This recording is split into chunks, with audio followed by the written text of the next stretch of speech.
तो hello friends, मैं हूं राहुल कुमार, जो पोस्टल असिस्टेंट वर्क कर रहा हूं। आज के इस वीडियो में फिर से हम लोग बात करने वाले डॉक्यूमेंट वेरिफिकेशन से रिलेटेड, क्योंकि आज का प्रोसेस जो समाप्त हुआ डॉक्यूमेंट वेरिफिकेशन में कैसा रहा, क्या रहा, डिटेल में बात करेंगे। जो भी नए हो तो चैनल को जरूर सब्सक्राइब करना, और कुछ भी जानकारी चाहिए तो आप कमेंट करो सिर्फ, ठीक है, या पहले व्हाट्सअप करो। अगर व्हाट्सअप नहीं नंबर नहीं है तो मेरा पुराना वाला वीडियो देखो, वहाँ से मेरा नंबर लो और व्हाट्सअप करो, ठीक है। चलो वीडियो स्टार्ट करते हैं। सबसे पहले जो मुंबई जीपीओ का आज का प्रोसेस रहा, उसमें पिछले दिन जो डॉक्यूमेंट वेरिफिकेशन हुआ था उसमें लगभग 5 से 6 लोगों का एक दिन में हुआ था डॉक्यूमेंट वेरिफिकेशन, लेकिन आज थोड़ा फास्ट किया गया और चेक करने के लिए जो पहले 1-2 लोग बैठे थे, आज 3 से 4 या 5-6 लोगों को बिठाया गया, तो इस वजह से आज लगभग 30 लोगों का डॉक्यूमेंट वेरिफिकेशन हुआ है, ठीक है। तो लेकिन वो भी थोड़ा टाइम लगा, लगभग मेरे को लगता है साढ़े 6-7 बज गया शाम को डॉक्यूमेंट वेरिफिकेशन करते-करते, ठीक। तो आप लोग जो भी आना चाहते हो डॉक्यूमेंट वेरिफिकेशन में, खास करके मुंबई जीपीओ में, तो आप लोग आओ। आपका ऐसा नहीं है कि आप अब एकदम लेट कर देना। पिछली बार तो ऐसा लग रहा था कि लेट होगा, लेकिन इस बार ऐसा है कि लेट नहीं होगा, ठीक है। 30-30, 40-40 लोग, जैसे मतलब देखो हो क्या रहा है कि जैसे आप आएँगे उस तरह से व्यवस्था किया जाएगा। तो आप जैसे आओगे उस तरह से व्यवस्था होगा, और आपको डॉक्यूमेंट वेरिफिकेशन तो उस दिन या नेक्स्ट डे तक में होना ही होना है, ठीक। और देखो जो भी आओगे या आपको जल्दी डॉक्यूमेंट वेरिफिकेशन करवाना है तो आप सवेरे आना, मतलब 10, देखो स्टाफ तो वैसे 10 बजे तक ही आएगा, लेकिन आप पहले आके आप अपना नंबर लगा लेना। टोकन नंबर सिस्टम से ही सब कुछ चल रहा है, मतलब आप जैसे जैसे आओगे उस तरह से आपका नंबर में रहोगे और आपका डॉक्यूमेंट वेरिफिकेशन होगा। आने से पहले फिर से बोल रहे हैं, खाना पीना खा के आ जाना, और ताकि आपको मतलब हो सकता है कि 2-3 घंटा डॉक्यूमेंट वेरिफिकेशन में लगे, तो आप वहीं पे बैठे रहोगे, फिर वहाँ से नीचे उतर के जाओ खाने में या ये वो करने में, तो थोड़ा टाइम जाएगा। तो आप आना तो खा के ही आना। और फिर जैसे अभी भी बहुत लोगों को पता नहीं कि मुंबई जीपीओ है कहाँ पे, तो अगर आप कहीं से भी आ रहे हो तो एक स्टेशन का नाम याद रखना, जिसको सीएसटी या वीटी कहते हैं, सीएस छत्रपति शिवाजी महाराज टर्मिनस, वहाँ पे आना। जस्ट उसी के बगल में मुंबई जीपीओ है। मुंबई जीपीओ के फर्स्ट फ्लोर एडमिन सेक्शन है। कौन से गेट से अंदर जाओगे, अगर आपको 1 नंबर गेट से जाते हो तो उधर से भी मिलेगा, 3 नंबर गेट से भी जाओगे तो उधर से भी मिलेगा। फर्स्ट फ्लोर पे जाना है, ठीक है, एडमिन सेक्शन है, वहीं पे आप जाते के साथ मतलब इधर उधर डायरेक्ट एडमिन सेक्शन जाना और पूछना कि आए हैं डॉक्यूमेंट वेरिफिकेशन करवाना है, तो आपका काम स्टार्ट हो जाएगा, ठीक है। ऐसा नहीं फिर कभी इधर गए उधर गए, यहाँ तक तब तक आपके आने से तब तक में 20 लोग आ गया, तो वैसे भी आपको दिक्कत होगा।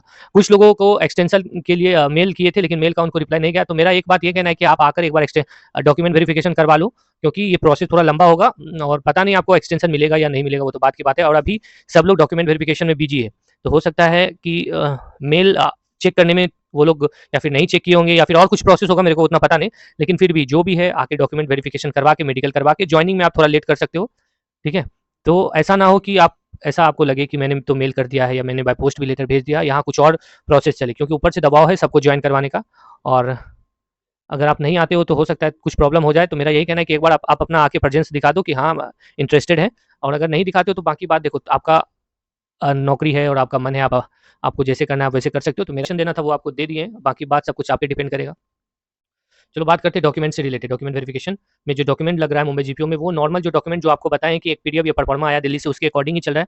इसमें नो कास्ट वैलिडिटी सर्टिफिकेट लग रहा है, कोई कास्ट वैलिडिटी सर्टिफिकेट नहीं। नो एसएलसी, कोई एसएलसी नहीं है तो दो, नहीं तो कोई दिक्कत नहीं। No DOB, no date of birth certificate, ठीक है। तो ये सब कुछ भी नहीं लग रहा है। अब बात करेंगे ऑल डिवीजन। अगर आप किसी और डिवीजन में ज्वाइन करने के लिए जा रहे हो या डॉक्यूमेंट वेरिफिकेशन के लिए जा रहे हो, तो आपके पास वो पीडीएफ नहीं है, या ये जो दिल्ली से आया किसके अकॉर्डिंग ही सब कुछ चेक चेक करना है, तो आप वो पीडीएफ उपलब्ध करा लो। क्योंकि हो सकता है आप जब जाओगे डॉक्यूमेंट वेरिफिकेशन में, तो वहाँ पे अगर आपके पास कास्ट वैलिडिटी सर्टिफिकेट नहीं है, या फिर और भी कुछ कुछ चीज़ मांग रहा है वहाँ पे, अगर आपके पास नहीं है, और एक्चुअल में सिर्फ क्या जरूरी है, आपका एजुकेशनल सर्टिफिकेट 10, 12 ग्रेजुएशन का, जो आपको आपके कॉलेज या स्कूल से मिलता है, बस उतना ही। ऐसा नहीं कि जो आपको परफॉर्मा में लिख के दिया है और आपके पास नहीं है वो भी लेके जाना है, या उसके लिए परेशान होना है। ओबीसी एससी एसटी हो तो caste certificate, OBC SC ST UR से सिलेक्शन है हुआ है तो अभी को कुछ नहीं लगेगा, ठीक है। तो और फिर जैसे बहुत ऐसे जगह है जहाँ पे बोला जा रहा है राशन कार्ड या फिर और वो, तो ऐसा कुछ नहीं है। आपको एड्रेस प्रूफ या ये वो जो प्रूफ है, आइडेंटिटी प्रूफ के तौर पे आधार कार्ड, पैन कार्ड की जरूरत है, वो राशन वाशन कार्ड कुछ नहीं। आपके पास कंप्यूटर सर्टिफिकेट है तो लेके जाओ, नहीं है तो कोई दिक्कत नहीं है।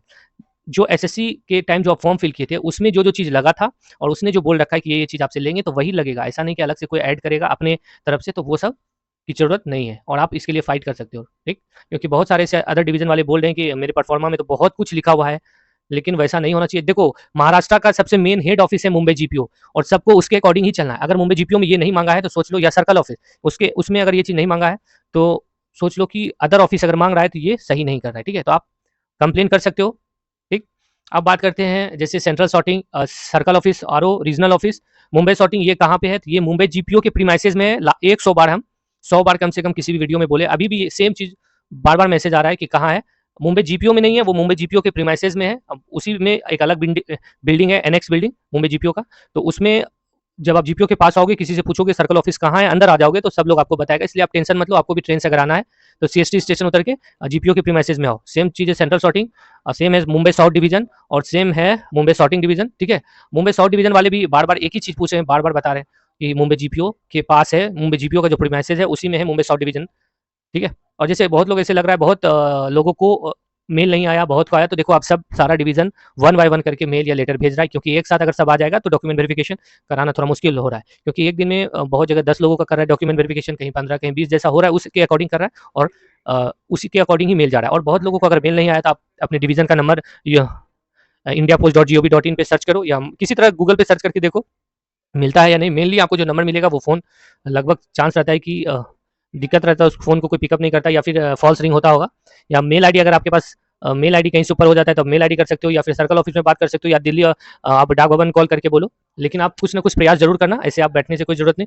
और अगर एकदम सब जगह से थक जाओ तो एक बार आप आके अपना डिवीजन ऑफिस मिल लो कि सबको लेटर आगे आपके पास नहीं आया है, ठीक है। तो अब बात करते हैं मेडिकल का प्रोसेस क्या है। जो डीवी का प्रोसेस है वो तो आपको बता दिए, और बहुत बहुत ऐसा डिवीजन है जहाँ पे डीवी तुरंत ही हो जा रहा है, ठीक है। बहुत ऐसा डिवीजन है जहाँ पे डीवी हुआ फिर मेडिकल के लिए लोग भेजते हैं। देखो मेनली मेडिकल के लिए लोग जेजे या जीटी हॉस्पिटल ही भेजे। पहले तो मुंबई जीपीओ जेजे हॉस्पिटल भेज रहा था, लेकिन कुछ लोगों ने जेजे हॉस्पिटल के बारे में आके बोला कि वो बहुत टाइम ले रहा है, मतलब बहुत टाइम लग रहा है नंबर आने में, तो इस वजह से जीटी हॉस्पिटल दिया गया, ठीक है। तो अब देखो कल आज जिसका डॉक्यूमेंट वेरिफिकेशन हुआ है वो कल जाएगा, क्या कहता है मेडिकल के लिए, तो बताएंगे आपको कि कितना टाइम लेगा। लेकिन उसके पहले दिन जो भी मेडिकल के लिए गया तो उसने यही बताया, फिर लौट के आया, क्योंकि पहले तो जेजे हॉस्पिटल में उसको 28 नवंबर का दिया था डेट, तो वो डर से आके फिर बोला कितना लेट हो गया मेरे को जीटी हॉस्पिटल, मतलब जीटी हॉस्पिटल में फिर बना के दिया गया, तो जीटी हॉस्पिटल फिर 18 दिसंबर का डेट दे दिया, ठीक है। तो इतना लेट जा रहा है। और अभी जो बहुत लोग आए तो बताएं कि भैया आपके वीडियो से देख के पता चला, नहीं तो हम लोग भी एकदम आने वाले थे कम्बल वम्बल लेके। तो आप लोग भी आओ, तो देखो जो भी आ रहे हो एकदम बेहिचक आओ, ठंडा कुछ भी नहीं है, यहाँ आओगे तो आपको बहुत गर्मी लगने वाला है, ठीक है।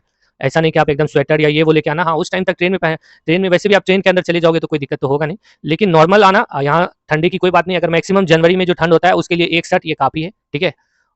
बाकी बात आपको अगर और ज़्यादा ठंडा लगता है तो वो आप पे डिपेंड करता है कि आपको क्या लाना चाहिए, लेकिन मेरे हिसाब से कुछ भी मतलब आओ, नॉर्मली आपको जो ट्रॉली बैग जो कपड़ा वपड़ा पहनने का है वो लेके आओ। और टाइम तो लगेगा, क्योंकि मेडिकल में ऐसा सुनने में आ रहा है कि 5 से 6 दिन 7 दिन तो टाइम दे ही रहा है, तो आपको अगर यहाँ रुकना रहेगा तो रुक सकते हो, या फिर आपको घर जाना रहेगा तो मेरे हिसाब से अगर 4-5-6 दिन देगा तो रुक ही जाना, फिर घर जाओ आओ।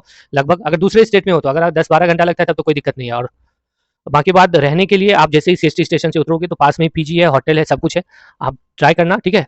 आसपास थोड़ा लेकिन पता लगा के, तो थोड़ा 2-3 मिनट चलने के बाद अच्छा सा मिल जाता है पास में, थोड़ा दिक्कत भी होगा लेकिन आप देखना ट्राई करना, वैसे सब कुछ मिल जाएगा, वैसा वैसा कोई दिक्कत नहीं है। और सेंट्रल सॉर्टिंग हो गया या फिर और भी कोई डिवीजन हो गया, तो सबका धीरे धीरे डीवी तो चल ही रहा है, और सबका सेम हॉस्पिटल है, सबका या तो जेजे देगा या जीटी देगा। मुंबई ईस्ट या फिर इधर का भी जो भी लोग आ रहे हैं, जैसे लोग बता रहे थे कि सबका या तो जेजे या जीटी ही दे रहा है, इस वजह से हॉस्पिटल में थोड़ा क्राउड बढ़ रहा है। तो अब देखो कहीं भी क्राउड बढ़ने के बाद लोग इरिटेट होने लगता है जो वहाँ का स्टाफ है, इस वजह से। लेकिन मुंबई जीपीओ आने के बाद लोग बहुत खुश हुआ, जो भी बोला कि भैया आपके वजह से फील किए, नहीं तो पता नहीं था कि मुंबई जीपीओ क्या था और क्या मतलब क्यों चूज़ करना चाहिए। तो स्टार्टिंग में ही सब कुछ आपको बताएं, और जिनको भी मिला है वो मेरे हिसाब से तो उनको अच्छा ही रहेगा सब कुछ देखा जाए तो, ठीक है। तो चलो, और देखो एक दो प्रॉब्लम अभी आप लोगों के साथ बार बार कुछ लोग डॉक्यूमेंट वेरिफिकेशन कंप्लीट ही करवा लिया और अभी भी मैसेज आता है कि भैया कैरेक्टर सर्टिफिकेट में गेजेटेड ऑफिसर कौन होता है। अभी भी लोग ये पूछ रहे हैं कि गेजेटेड ऑफिसर कौन होता है। तो भाई कोई भी स्कूल कॉलेज का प्रिंसिपल या प्रोफेसर, कॉलेज का लेक्चरर, गवर्नमेंट हॉस्पिटल का डॉक्टर, ये सबसे आप करवा लो, सब गेजेटेड ऑफिसर है, ठीक है। अभी भी पूछ रहा है जैसे कैरेक्टर सर्टिफिकेट कितना, बहुत बार बताया कि जो एक पेज मिला है उसमें 2 स्पेस है, 2 जगह सब कुछ लिखा हुआ है, तो वो अलग अलग एक एक अलग अलग है कैरेक्टर सर्टिफिकेट, तो अलग अलग गेजेटेड ऑफिसर से आप साइन करवा लो। कुछ लोगों का पूछना है कि भैया मान लो हम रहते हैं दूसरे डिस्ट्रिक्ट में और अलग डिस्ट्रिक्ट वाले के गेजेटेड ऑफिसर से साइन कराएंगे तो कोई दिक्कत होगा क्या? कोई दिक्कत नहीं है, बस वो लोग आपको पहचानना चाहिए। उनको देखो जो आपका कैरेक्टर सर्टिफिकेट लेंगे बस उनको गेजेटेड ऑफिसर का साइन चाहिए, ठीक है, कि वो अटेस्टेड करे कि हाँ आपका कैरेक्टर सही है, और बाकी बात उनको कोई ये देखना नहीं है, बाकी बात वो पुलिस वेरिफिकेशन करवा के सब कुछ आपका पता करवा लेंगे। इसलिए ज़्यादा आप लोग कंफ्यूज इतना हो, पता नहीं, इतना पहली बार हम देखें इतना लोगों को कंफ्यूज होते हुए, ठीक है। हम लोगों का हुआ या और भी सीएचएसएल से आया, कोई भी किसी को भी इतना कुछ बताने के बाद भी हर एक स्टेप में मतलब छोटा छोटा बात पे दिक्कत हो रहा है सबको। तो और क्या पूछ रहे हो आप लोग? हाँ एक बात और, बहुत ऐसा डिवीजन है जो कि तुरंत ज्वाइन कराने के बाद ट्रेनिंग पे भेज दिया है, 2 महीने का जो ट्रेनिंग होता है। तो अब देखो आपका जो आप जो डिवीजन में ज्वाइन करोगे वो क्या करता है, ठीक है।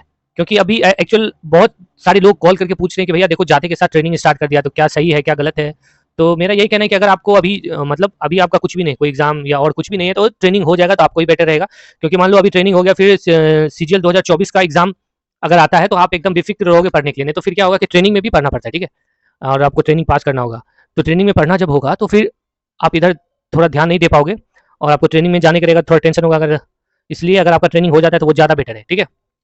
तो चलो, लगभग चीज़ तो आपको बता दी है। इसी तरह धीरे-धीरे इन्फॉर्मेशन देते रहेंगे, जो भी डीवी का होता रहेगा। 2-4-5 दिन और होगा, 5 दिन में तो मेरे को लगता है सबका डीवी हो जाएगा। और जिसका अभी तक लेटर नहीं आया है तो वो कोशिश करो पता करने का, और नहीं आ रहा है तो ऐसा टेंशन नहीं होना है, क्योंकि धीरे-धीरे नंबर ऑफ स्टाफ जिसके अकॉर्डिंग वो लोग डीवी करवा लेंगे, उसी के अकॉर्डिंग आपको लेटर धीरे-धीरे वो यहाँ से डिस्पैच करते हैं, ठीक है।